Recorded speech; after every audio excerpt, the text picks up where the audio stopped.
thing is, like, I should be, the more people go bald, the happier I should be, right? Because, so, like, you, Cap, are an attractive person, right? But as soon as you just shave all of your head and you're bald, like, that's only good for me, someone who's objectively less attractive, because they're like, no one wants a bald guy. So, like, it's great. Like, there's nothing wrong with bald guys. No, the big thing, anti-bald people, like... The anti-bald people out there? No, fuck.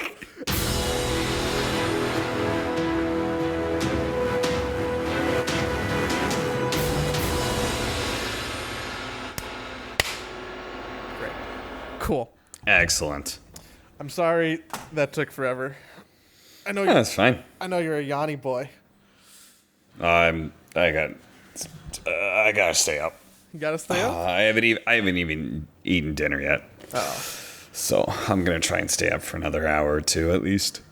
How much longer do you have to be on this nocturnal sleep schedule? Oh, we're done. We finished today. You're finished today. Yeah. So you're just trying to stay up so you can reset your sleep schedule. A little bit. Okay. So, Ellie's sleep schedule is really late, and my sleep schedule is really early. So presumably we're going to meet somewhere in the middle. So just somewhere for, like, personal convenience. You guys need to skid a little bit closer to syncing. Yes, exactly. Man, so did the hair from your head just, like, go to both of our faces? Like, it just, like, meshed Oh yeah, you do have. You've your got quite the face. beard going on there. It's been a month, and I'm kind of embarrassed by it. I think this is officially the longest I've ever let my facial hair grow, because I don't think it looks good. And this feels like if there was ever an excuse to do it, it's now, when I only see people through webcams. I think it could look good if you keep growing it out. Right now it's very like dirty. It's just dirty. Like, so underneath it's like a forest, like it's super thick and dank, but then as it gets more up here in the cheeky area, it just feels bad. I'm learning a lot about having a beard, like how you have to trim the mustache part, otherwise you just eat it all the time. Yeah. I now realize why napkins are a good thing, because there's just like little bits of food that are places you don't want them, and yeah, everything. It really helps with the acne, though, because it doesn't look like I have pimples on my face when they're just covered. So I'm happy about that. I was about to say, but the reality is it's gonna have the opposite effect. Really? In that because it's harder to clean the skin underneath, right? Yeah. So you have to put in extra effort to actually clean that area out more often.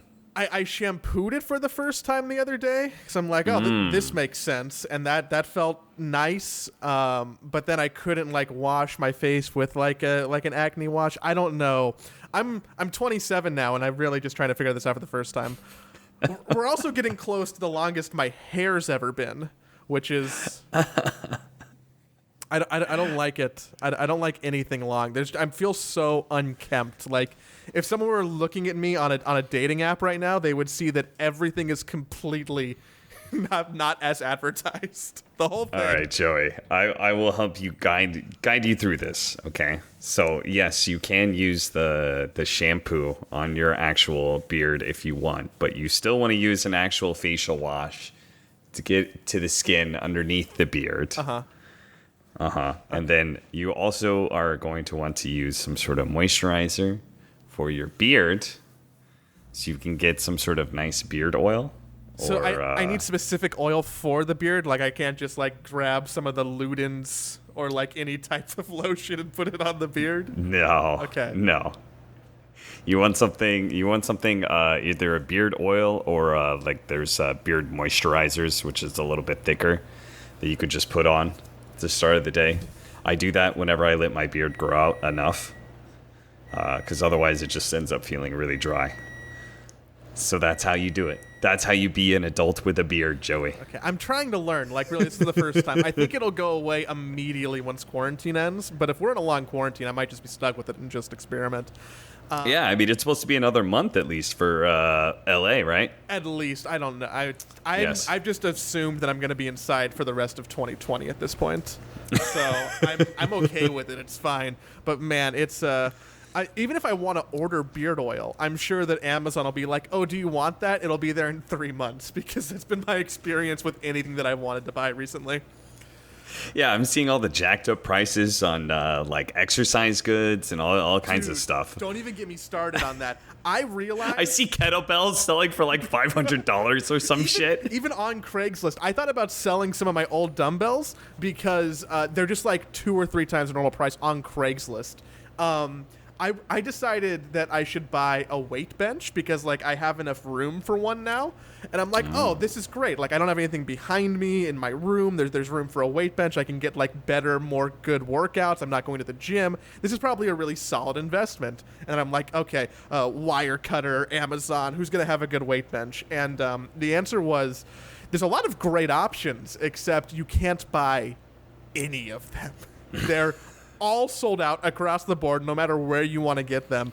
And I'm like, this can't be true. Surely I can spend a little bit of extra money and just get like one that's not sold out. But the answer is no. Like they're all sold out.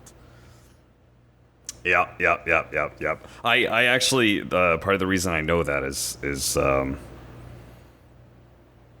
that I have been working with my dad on my investments. Uh-huh. My dad retired about 3 or 4 years ago, and now he trades options full time. Mm-hmm.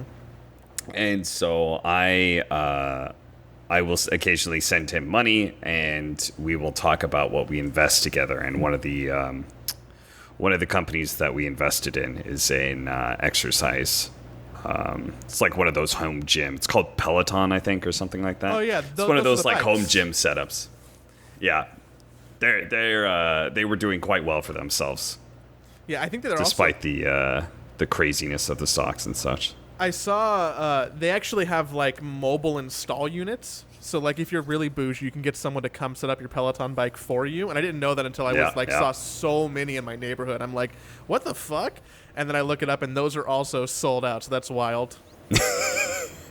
I wanted to buy like a Brita filter because I broke mine, and that was a mistake. Mm-hmm. I'm never gonna have one of those again because they're just not in stock. What else did I try and buy recently? You can't get anything, which feels like now I'm just complaining about all my privilege for being able to just get stuff delivered in the first place at a convenient time. I'm like, what? Amazon Prime's gonna take 4 to 5 days? What am I paying for?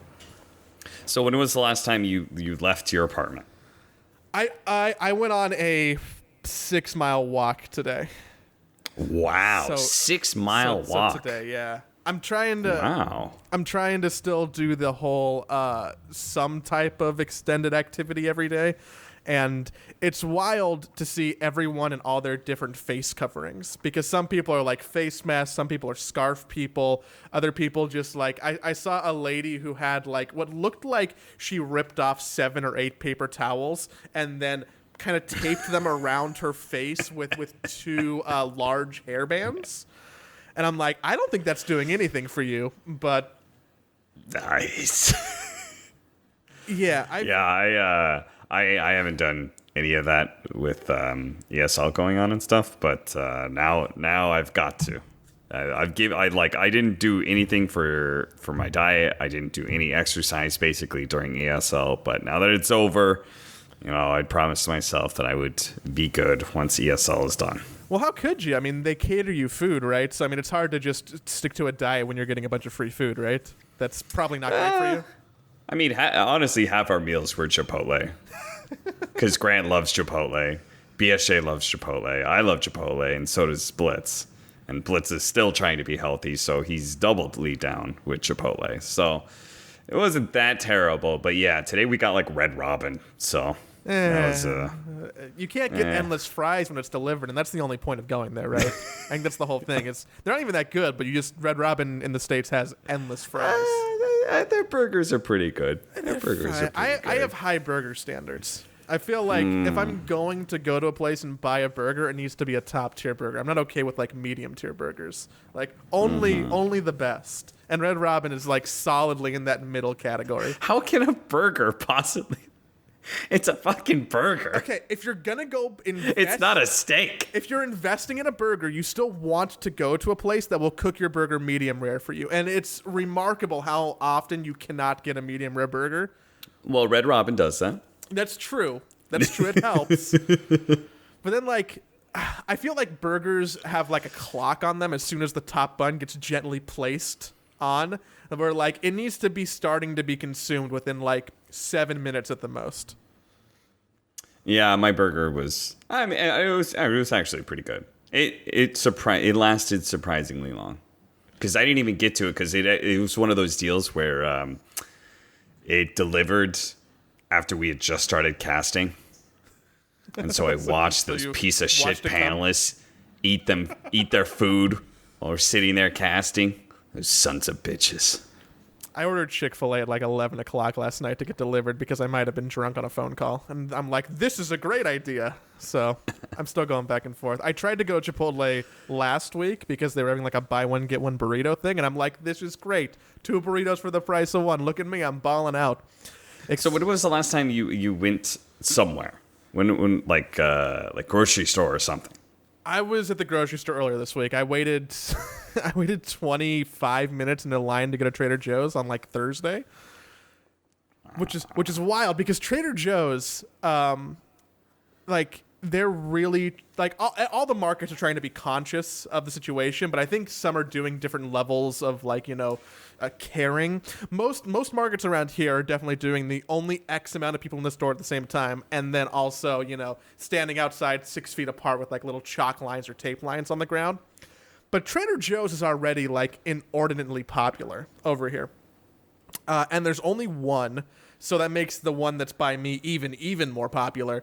And I'm like, okay, I'll go like before work's over on a Thursday. If I go at like 4 o'clock on a Thursday, it'll be fine, right? Like people should still be doing stuff. Nah, no one's schedule is what it should be at this point, because I was just standing outside watching people just slowly go in the store, just queuing up. There was did you see any of those protests that were happening earlier this week about reopening the America? Yes, I did. There was one in Los Angeles, but like in a part of Los Angeles that like Huntington Beach, which is like isn't close to us and no one needs to go there, and it's like the worst part. But some of those people somehow trickled down to my neighborhood. So while I was standing outside of this Trader Joe's, I was being berated by someone who was telling me like, "Hey, don't you know that this virus is fake?" And I'm like. I'm going back and forth between like, should I film this for the internet? But also like, I cannot draw any more attention to myself, because the last thing I want to do is talk to this person and start like having a conversation with them. But they're just walking up and down the line, and then the nice lady who works at the market, bless her heart, is like, "Excuse me, sir, if you're not going to stand in line and wait to go into the market, like, can you please not loiter around our store? Like, I'm really sorry you're bothering the customers." And he's like, "I'm bothering the customers. They're bothering me. Everything's bothering me. We got to reopen the country." And she's like, hey, sir, if you're not going to come inside the store, then, can you please leave? He's like, "Oh, I'm going to come inside the store." So he starts standing in line. I'm like, Jesus Christ. This is the worst possible option. And then they're letting no one in the store because they have to bring like employees out to try and get this person who is now being just a public nuisance to leave. But they're not even on market property anymore because we're lined up so far that we're like around the corner, basically on a street. So they can't even use the argument of like, hey, like get off our land, because it's not their land anymore.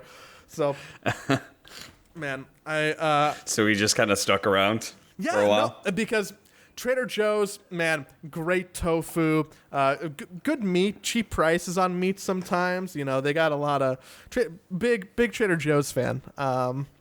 and I stuck around for it. It was a fucking experience, and it makes me not want to go to the market any more than I already have to, or at least go somewhere where there aren't wild and crazy people. So did you watch any of ESL? I saw clips on Twitter. I saw clips on Twitter. You saw clips? I saw clips on Twitter. You saw clips? I watched a Nature's... You could just tell me no, Joey. I watched a Nature's Prophet do like 20,000 damage in like, 8 seconds. That happened, and I watched everyone be like, "Wow, isn't Viking such an entertaining team? They keep on picking Quap." What? Did you enjoy what you watched? I did enjoy some of what I watched. I want to go back and watch more of the VP games so I can kind of understand why they were being so wild and everyone's having problems with them. Because I didn't actually see any of their stuff, even though they're kind of, everyone's like, wow, they're doing better than I expected. Yeah, they just pretty much dumpstered everyone until the finals. And then OG did give them a run for their money. It was a very boring final, so until the final game. Thank God for that game 5. It was actually a close matchup. It was back and forth. It went 50 minutes. It was a fun game. But otherwise, that finals was terrible. So they patched mid playoffs. Yes. What the fuck? Why? I have no goddamn clue, Joey. I don't know what the fuck Valve is thinking. Like, they could have I mean, come on, guys. Day? They market the tournament inside of their client. Like, surely they have to know what's going on. Yeah, I mean, they could have waited a day. I feel they're normally pretty on top of it. Like, I feel like this happened once, like 4, 5, 6, 7 years ago. That's a really long time frame I gave. It happened once, and people were like, whoa, this is stupid, don't do it again. And ever since then, we've been fine. But then suddenly it's like, you know what, never mind, let's fix the game. The pros will figure it out. And I'm like, wow, this is a pretty monumental change to just drop on an entire meta before semifinals.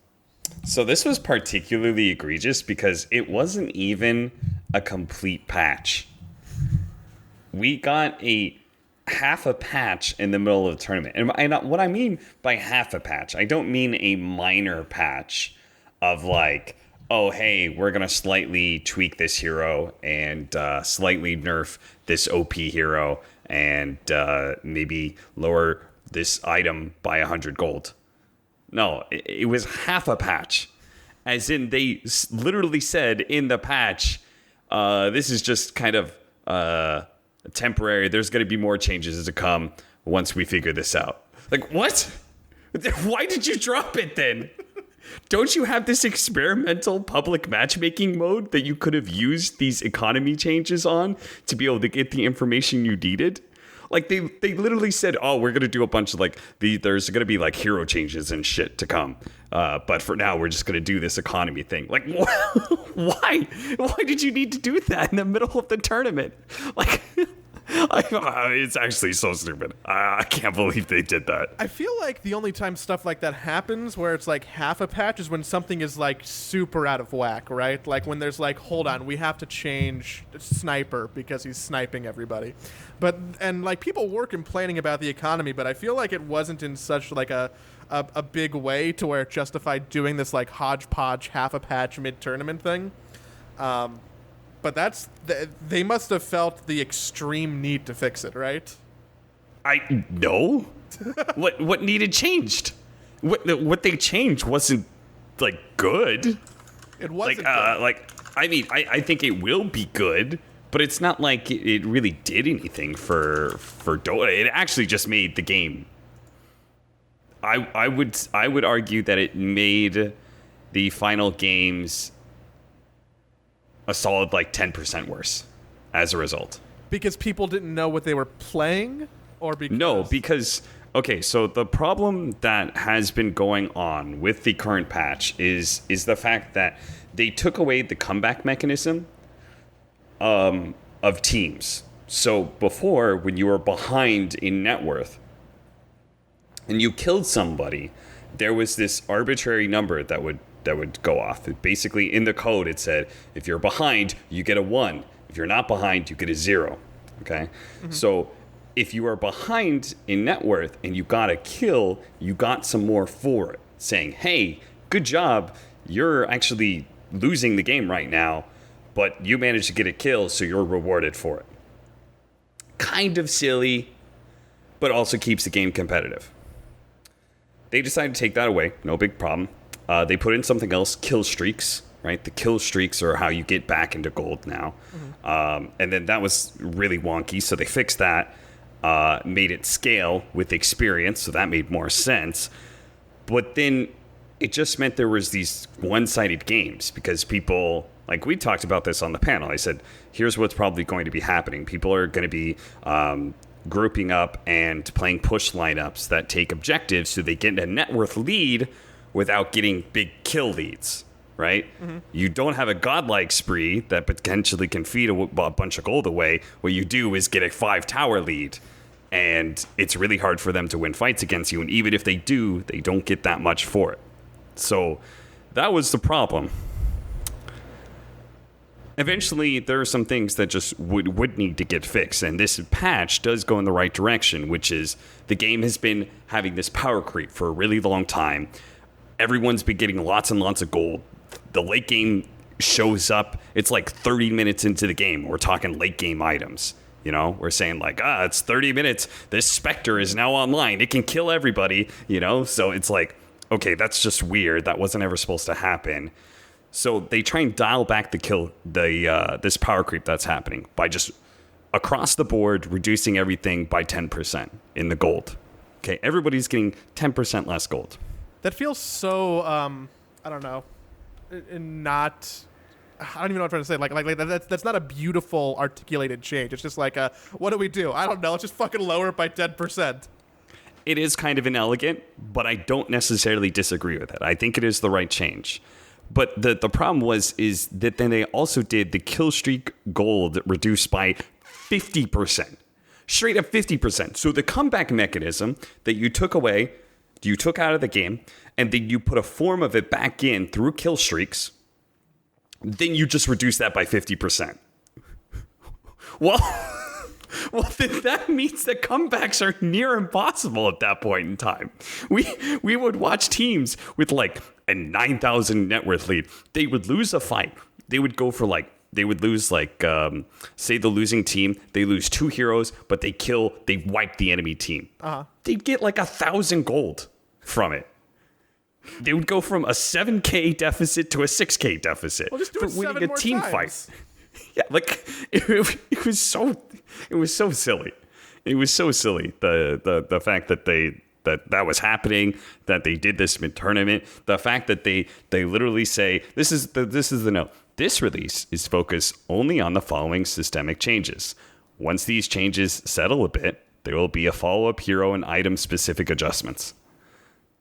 That's literally half a patch. If you look at the screen for 726, it just looks so funny also because it's just super small. The other change was like the hero attribute items don't give bonuses to like movement speed or magic resistance or whatever their main thing is now. Yes, another one of those Ice Frog reversions that he's been going through lately. It's just like, remember that stuff that changed in Dota a while back and people thought was like really game changing and stuff and like pushing Dota in a new direction. Let's just take it back.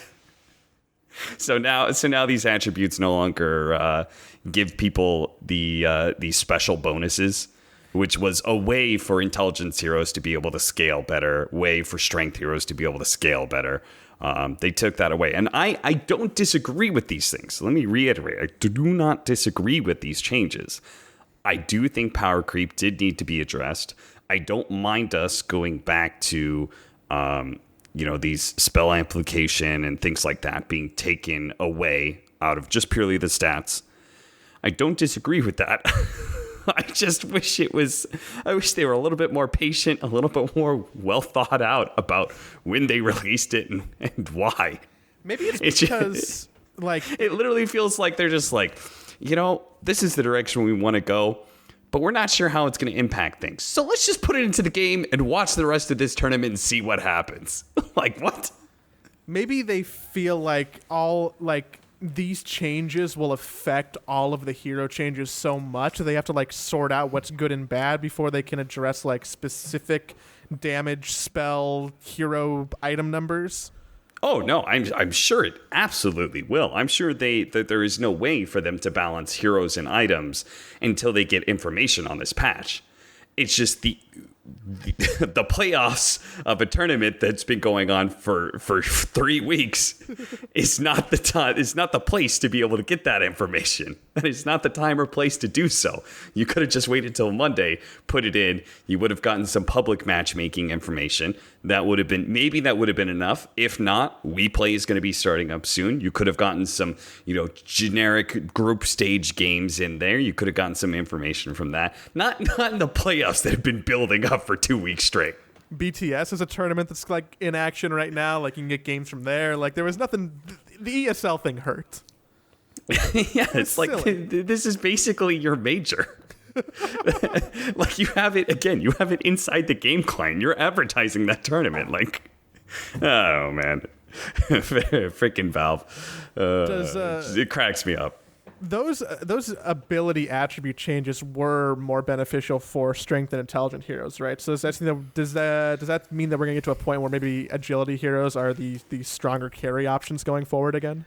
Yes, that should be the direction it goes into. As far as intelligence versus strength heroes, like who got affected more, because they're basically opposites of the same coin, right? Like strength heroes would get this magic resistance, and intelligence heroes would get this spell amplification. So they kind of counter each other a little bit. Yeah, exactly. So it was like a way for them both to be able to scale up with agility heroes, who naturally agility is the most value of the attributes when going late game, when just talking about like DPS output. Like what does it matter if you have 5k HP if you only hit for 100 damage, while this other guy has 2000 HP but hits for 500 damage? Like, of course that other guy's going to win, right? So it's just that's just always the way that Dota was, and I don't mind that. I don't mind us going back to that, but my theory is that strength heroes will be hurt the worst out of this. But we'll see. I saw that bounty hunters numbers were creeping back up on Dota buff over the weekend, which made me excited to play some bounty hunter games. Do you know why that is, Joey? What? No, I don't. Here it is. If you go ahead and just across the board, just percentage, just cut off everyone's net worth, then people who produce flat numbers of gold out of thin air are and therefore better. They're 10% stronger than they were before. Bounty hunters getting like, I'm still getting the same gold. I don't know what's wrong with you guys. Same goes with alchemists. Yeah. Those guys are still producing the same amount of gold from their abilities that they were before, whereas everyone else got like a 10% nerf. So yeah, well, I saw that change, and that made me happy, because that means that as I'm starting to like grind back up a little bit and actually try and relearn Dota more as I should be, as we've talked about, that I can play Bounty Hunter, which just inherently makes me happy anytime that I need to play like a 4 position. Let me just say, I'm not sure how much Dota I'm going to be playing right now. I tried to play earlier. It just feels like the game ends up being so one-sided so quickly. You think you're just gonna hold out until something gets fixed? Yeah, I mean, just like watching ESL. Like ESL was entirely about the laning phase, and like the game was pretty much almost always decided by like 15 minutes. If a team got like more than 4k gold lead, it was very hard for the enemy team to come back. Hey guys, just want to take a quick break to thank you for listening to the podcast, and to remind you that if you are listening to this podcast, you can watch it on YouTube. And if you're on YouTube, feel free to subscribe to the podcast on all your regular podcast platforms: Apple, Spotify, Google, all the evil megacorps.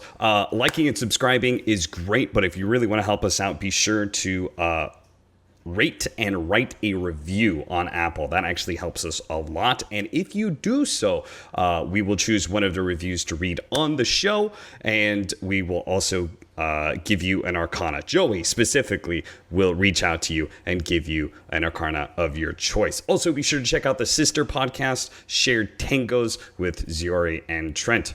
Awesome. Thank you so much. Back to the show. I fucked up a game that I played earlier today because I don't know if I've complained about this on the show, but the internet at my new apartment is abysmal. Just absolutely abysmal. Not in a sense that like we get poor numbers or it goes out a lot. Like we're getting like 400 up and like 400 down and like 15ish up. But the way that it works in the building basically is that if anyone is uploading too much stuff, it doesn't like equalize properly. So like if me and my roommate want to upload like, I don't know, 100 megabytes of whatever to anywhere, the internet for everyone else just doesn't work. Like I get on my phone, I can't load a web page. So bad. So What? Yeah, no, it's crazy. And we've had Spectrum people come out here to try and like, you know, look at the box and make sure that it's not like a physical issue. And they're like, hey, yeah, this is just like a weird flaw with the system we have, and too many people in your complex are using it right now. So your download gets tanked every time you need to use your upload. He explained it in much fancier terms that I completely forgot in a fit of rage. So I started. He just started talking to you, and you just saw red. Kind of. And I'm not a person who like sees a lot of red. I see like a very small amount of red in my life. I don't get tilted that much, but man, I'm like, we moved into an apartment where the internet just doesn't work sometimes, and that is very frustrating. So I load up a game of Dota earlier today, and I'm like, oh, this is great. I'm gonna play like my third bounty hunter game. Like I'm gonna this is great. I'm enjoying myself. Pick the hero, and then I watch my ping go from 40 to 4,000. Oh my god. Which I don't know what level you're allowed to have your ping be at and have it still be somewhat playable. Like you can probably make 200 work and like be bad. Sure. Literally 4,000 is implayable. I would click to go move, and then I would wait. I would look at my watch and be like, 1, 2, 3. Okay, now I'm walking that direction. And the juggernaut in my lane, which I was safe laning with, was not having any of it. I was trying to explain to him, I'm like, hey, dude, my internet's really scuffed right now. I'm super sorry. Like, I'm going to fix it. I cannot help you. I will die if I try and harass them and take gold. Like, just here's a clarity. Here's a tango. I'll drop them on the ground. I'll go place a ward. It might take 2 minutes. It'll be fine. I'm very sorry. And I ruined his game. That sounds like it. I completely ruined his game.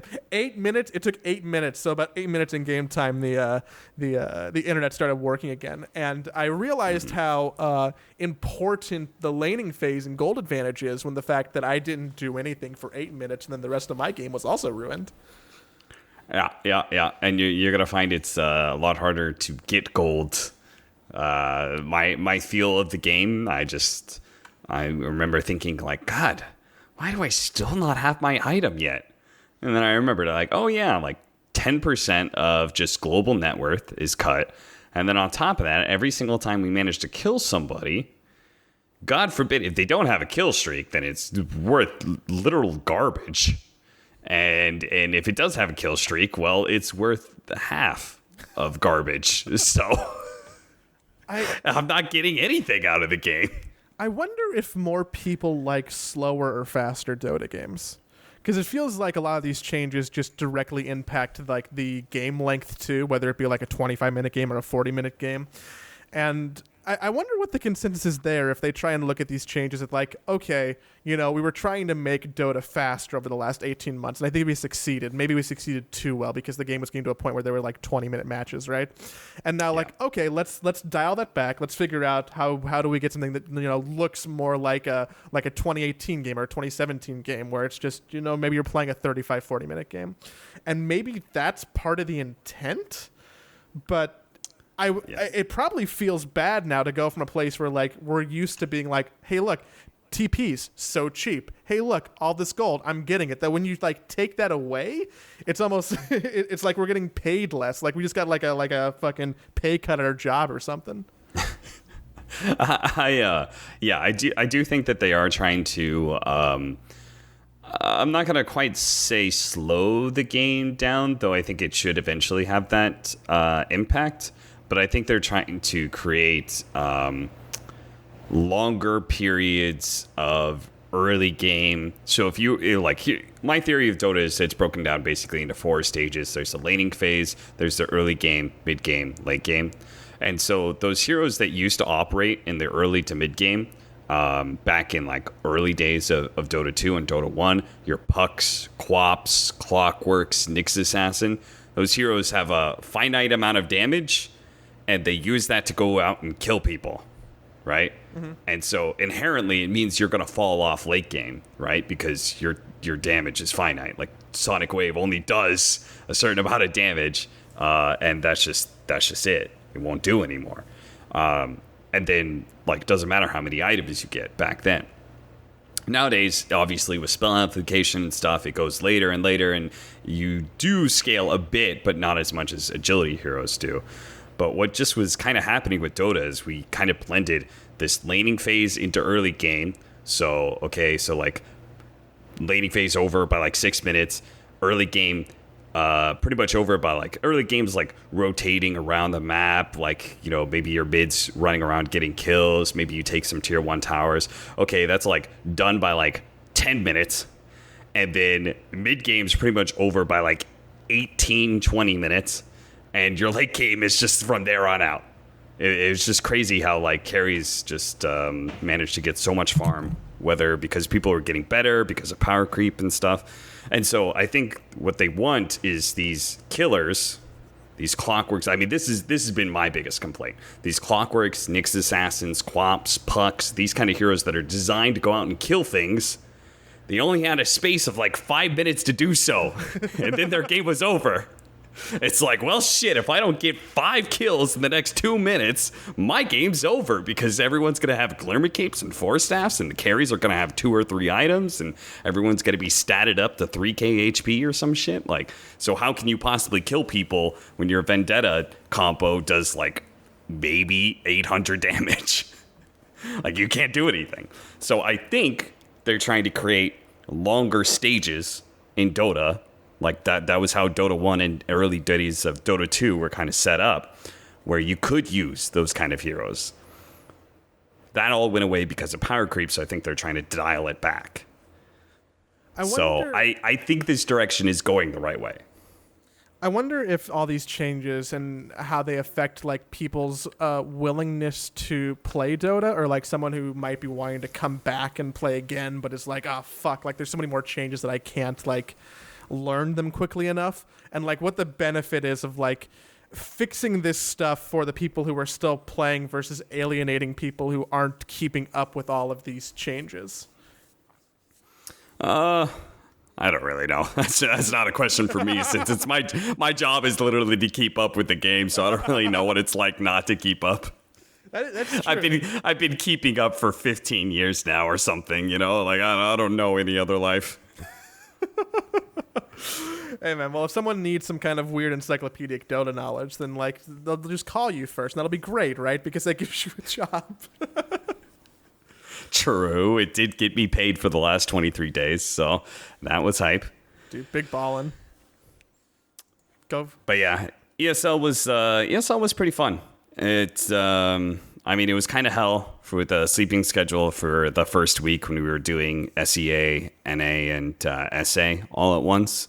But once we got into Europe CIS and we got like a regular schedule, I would get up every day like 3:15 in the morning, go drive over to Blitz's house, pick him up, get to BTS, and then we usually had a call time about like 4:30. And then our days would usually go until like anywhere from like 1 p.m. to like 5 p.m. And then we just did that every day. And it was pretty chill. We played like a lot of Settlers of Catan in between games. We would just like start one at the start of the day, and then like in between, whenever there was a commercial break, we would just like frantically go over and be rolling dice and trying to make trades and shit and yelling at each other. Yeah, I feel like that makes a really contentious relationship to then go bring back onto stream. Like, you motherfucker, I cannot believe you put the robber on my sheep. I don't think that's the right hero pick. You're an idiot. Like, and made for pretty funny. Man, BSJ gets mega salty. I mean, like he's still like BSJ, so he's still having fun and stuff. But like, man, he gets so salty when you do anything to screw him over in the games. It's hilarious. Yeah, it's all about the politics. It's been a minute since I played some Catan, but Catan's always my favorite game to like get people into more serious board games. It's like, oh, you haven't played, like, you've only played like Monopoly in life. Here, let's play some Catan. It's like a gateway drug. Catan and marijuana, same thing. That's all I'm trying to say. Oh yeah. But dude, there's a point where Brian, like, I like to think that I play the trading game pretty good in Catan. I know how to be able to work for those extra resources. I know how to kind of read the table decently well. And Brian, like, I made some sort of trade or something. And Brian, like, he's like, you're only here for the political game of Catan. And I was like, what do you mean? It's a game of relationships and trades. Like, he's like, what? No, it's not. I was like, what do you mean? I was like, this game's about trading. Like, you're accusing me of like being in it for the politics as opposed to what? The purity of rolling dice for RNG? Like, come on, Brian. like there's any kind of skill to picking a place and just hoping that a 4 rolls? I had so much fun playing with BSJ though, man. He gets so excited whenever like something does roll his way, and then he gets so upset when it doesn't roll his way, and then whenever you block him, he's like, this guy, he's griefing me right now. He's griefing me. And it got to a point where you know, like that meme, the butterfly meme with the anime character. Yeah. Yeah, we basically made that for Brian, where he's just holding out. Is this grief? Because everything that we ever did in the game, even if it was purely for our own good in the board game, which it usually was because we're very competitive people and we all want to win, like everything that we did was grief. You need those people, though, to kind of make those games extra interesting because they become wild cards, right? And sometimes, like, if everyone is just playing the optimal, perfect, like grandmaster chess Dota version of Catan, then like it can be boring because everyone's just in it for themselves and only doing like pinpoint optimal plays. But as soon as you throw in BSJ to like be a little salty or maybe like have some vendettas against people or be like, you know what, I'm not gonna trade against you because you fucked me over last week, like it makes it better. I think it like blows Brian's mind when when you're willing to do like a 1-for-1 trade with somebody else when he's offering you 2-for-1 when he's winning the game. He's like, it's just strictly better. I'm like, but Brian, if I give you this resource, you're gonna end the game, and I'm trying to win right now. The real wild cards, though, are Pop-Tart, the Observer, and Grant. Those two are definitely the biggest wild cards because Pop-Tart didn't know how to play the game to start, and then he really liked development cards, and development cards are not the way to win in Catan. One out of every 20 times it is. It's just a very low chance. And then Grant just has the way Grant plays is very it's very aggressive in a way. For example, when the final game we played with the expansion, he literally just went in the middle and he built roads all the way across the map. So he just divided the map in half. Great walk Grant over here. It obviously didn't win him the game. Other times he would be like, if you didn't want to trade with him, then he would embargo you, and then he just would never trade with you for the rest of the game. If you ever tried to screw him over, he's like, that's it, you're embargoed, and he just wouldn't trade with you for the rest of the game. I don't know. Who did he make pay for the wall, though?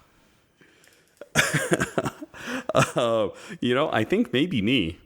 I think I helped pay for the wall because I play the politics game. I tried to be on the good side of Grant when I could, without screwing myself over. So if Grant had a resource, I knew that I would eventually need that resource. Then I would give him good trades at the start of the game, knowing I would be in his good graces for the rest of the game.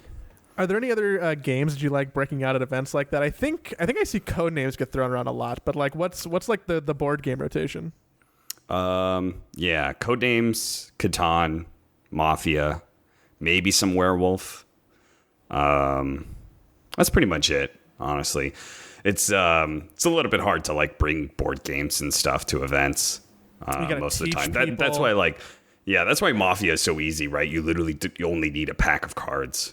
It's very simple. Yeah, that's true. I guess you can like play Mafia adjacent games if you're playing like Secret Hitler or Resistance or something, and that might not be too crazy. But that's always a good time. One day we'll have a board game night after all this is over, which will be never. So. Yes, at this rate, if they start reopening the country and then like the virus just starts spreading around even more. Hey man, I'm sure that there's someone who's going to be mad at us for talking politics, but like, I really hope that's not the case. But it really looks like it might be the case. I hope anyone who lives in South Carolina or any state or a lot of southern states is doing great and staying inside. I sincerely hope you are. Do some DoorDash if you got anything in your area. But by the end of quarantine, I'll just see what kind of a fun beard I can have at this point, and then cut it all.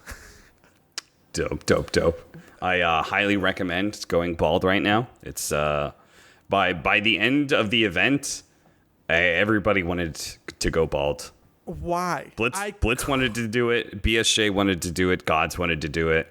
Gods has great hair. He should not do it. There's nothing like Have you seen Gods' hair on panel? It was some tangled beast. He looked like a Tangela from Pokemon. Gods. That's a great reference. I'm just gonna stop down to say that's a great reference.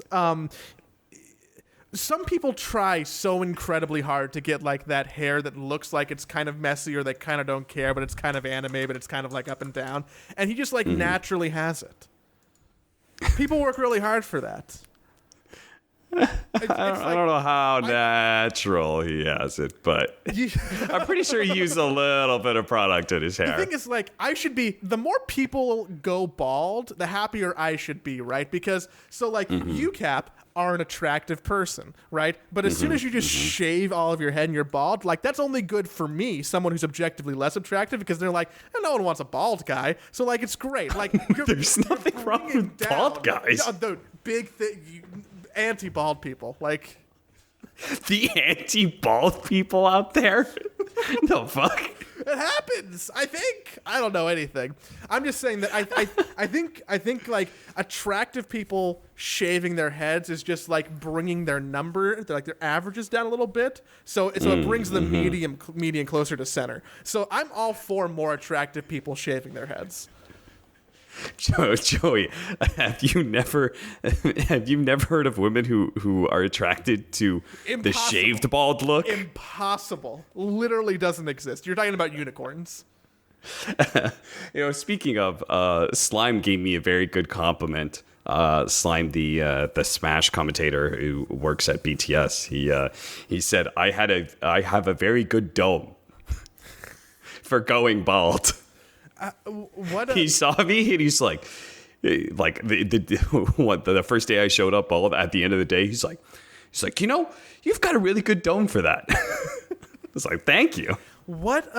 How long was the decision process between having hair and then deciding to get rid of all of it? Was it just like a whim? Did you just like wake up and you're like, gonna be bald today? Or are you like having lunch and cutting your chicken and being like, you know what? I should shave all my hair off. Like, honestly, it was like a nagging thing in the back of my head for probably about like 4 or 5 days. Oh, wow. Because I'm not going to the barber anytime soon, right? It's gonna be a while. So for me, it's like as soon as my hair gets a little bit too long, like I like it kept clean.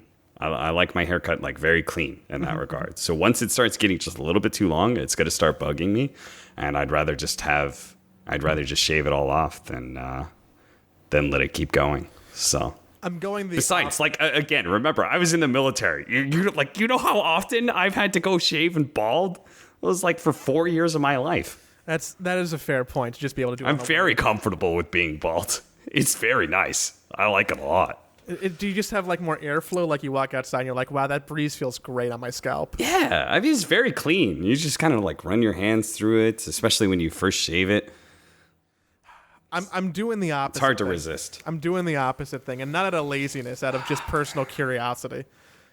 Dude, Blitz is telling me he's like, man, I really want to go bald. And then BSJ said he's gonna eventually do it because of quarantine and stuff. And then Gods was thinking about doing it. I was hoping I would get everyone to do it by the time the end of the event happened, but see, that would be the funniest thing. They all pussied out. If every day someone comes with a shaved head, and then it's just you start from L having hair to no one having hair, but you don't really acknowledge it; it just happens. Like, see, the thing that bugs me about it is I know they all pussied out because they were afraid of how they would look. But the thing is that I know they all have girlfriends. What, are they afraid their girlfriends aren't gonna like it and leave them? No. Be like, hey, Blitz, I know that we've had a pretty successful relationship for a little bit, but you know what, really? Everything was perfect. Everything was immaculate. But you know what happened? You shaved your head, and now I'm going to go. Like, it's the anti-bald people. That's anti-bald people. They see, like, Larry David, and then they're like, ugh, they get into a big fit of rage. They can't play the Hitman games. They can't even play them. Do you know Ari? The stage host, he does the Southeast Asia events and stuff. Like he shaves his head bald. He looks pretty good. He looks great even. He is one of the best looking bald people I know. I mean, yeah. I'll give that to him. He's always buying such nice suits too. So jealous, man. I think that might be it. We already had a break to tell people about the sponsors in the middle, so I'm not going to do it at the end. But if you liked, that's good. If you liked the way that we structured it, you should leave some feedback because we are playing around with the sponsor call-outs a little bit to like Graham in the middle. So I might not listen to your feedback, but at least I'm interested in what you have to say. So you feel validated. That's fine, right?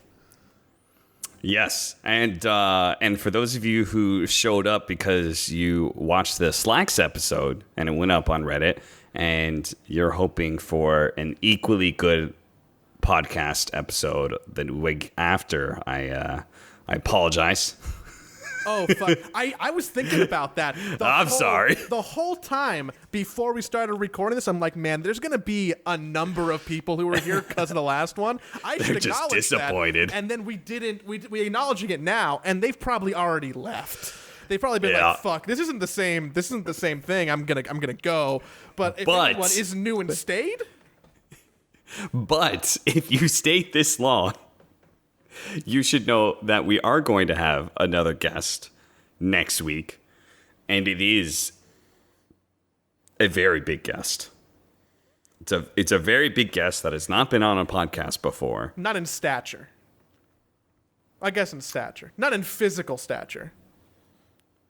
Yes. Like big in theory. But like not big. Like, I maybe they thought you were... All right, Joe, you're ruining it. It's a big guest, okay?